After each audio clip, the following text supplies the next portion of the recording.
Peace and blessings, Young Nas from iGotOptions LLC, and in this video I wanted to briefly talk about what FOMO is. So in the stock market, there's this term called FOMO. Now, I'm just going to basically explain what that means and why you shouldn't have it, because it's a bad thing to have. So, I'm sorry, but FOMO. So what is FOMO? FOMO is an abbreviation for fear of missing out. Now, in a previous video, I talked about what? Emotions. You never ever trade off of emotions. You never ever do that.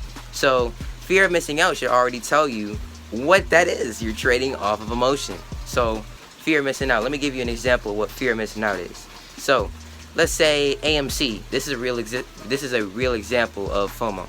AMC.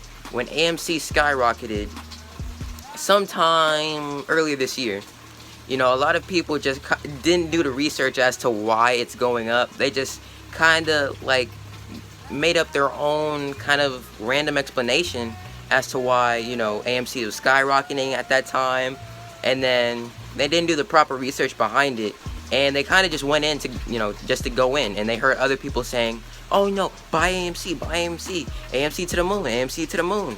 And that's FOMO. You're not doing proper research. Do you even know why AMC was skyrocketing in the first place?